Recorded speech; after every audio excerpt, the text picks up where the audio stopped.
اعوذ باللہ من الشیطان الرجیم، بسم اللہ الرحمن الرحیم۔ سورہ بقرہ آیت نمبر 76 ترجمہ۔ اور جب وہ ان لوگوں سے ملتے ہیں جو ایمان لائے تو کہتے ہیں ہم ایمان لائے، اور جب ان کے بعض کے پاس اکیلے ہوتے ہیں تو کہتے ہیں کیا تم انہیں وہ بتاتے ہو جو اللہ نے تم پر ظاہر کیا ہے تاکہ وہ اس کے ذریعے تم پر تمہارے رب کے سامنے حجت لائیں؟ کیا پس نہیں تم عقل رکھتے یا سمجھتے؟ تفسیر۔ وائزہ اور جب لقوا الذین وہ ملتے ہیں ان لوگوں سے آمنو جو ایمان لائے، قالو وہ کہتے ہیں آمنا ہم ایمان لائے۔ اللہ زینہ سے اس جگہ منافق جماعت مراد ہے، یعنی جب منافق لوگ مخلص مسلمانوں سے ملتے ہیں تو کہتے ہیں کہ ہم تمہاری طرح دل سے ایمان لے آئے ہیں، لیکن اپنے اہل قرابت اور اپنے بزرگوں کے ڈر سے اپنے باپ داداؤں کا دین نہیں چھوڑتے۔ بظاہر تو ہم ان کے ساتھ ہیں مگر در حقیقت تمہارے ساتھی ہیں۔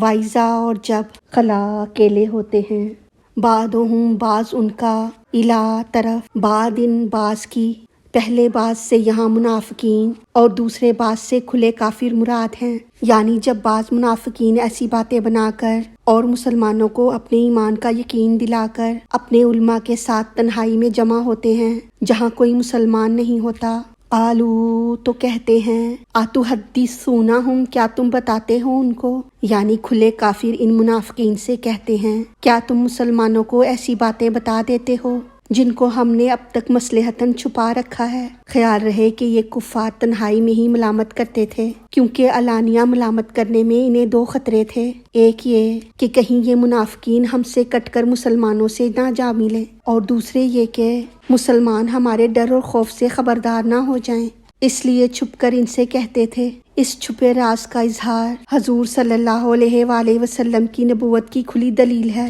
بما جو فتح اللہ ظاہر فرمایا ہے اللہ تعالیٰ نے، علیکم تم پر، یعنی وہ علم جو کھول دیا ہے اللہ تعالیٰ نے تم پر، یعنی اے منافقو حضور صلی اللہ علیہ وآلہ وسلم کے فضائل اور ان کی امت کی بزرگیاں اور بنی اسرائیل سے اطاعت کا عہد و پیمان جو توریت میں مذکور ہے۔ یہ توریت و زبور کے خزانوں کے قیمتی علمی موتی ہیں جن کو ہم نے اب تک مصلحتاً بمشکل چھپایا ہے۔ تم کیا غضب کر رہے ہو کہ مسلمانوں پر ظاہر کیے دیتے ہو؟ لیحاجوکم تاکہ وہ حجت لائیں تم پر، یا تاکہ وہ جھگڑا کریں تم سے، یعنی تمہاری اس خبر دینے کا انجام یہ ہوگا کہ مسلمان اس ذریعے سے تم سے مناظرہ اور مقابلہ کریں گے یا تم پر غالب آ جائیں گے، کیونکہ تمہاری یہ باتیں ان کے لیے دستاویز کا کام دیں گی جس سے وہ تم کو الزام دے کر خاموش کرا دیں گے، بھی ساتھ اس کے یا اس کے ذریعے، عند ربکم تمہارے رب کے سامنے، یعنی قیامت کے دن رب تعالیٰ کے سامنے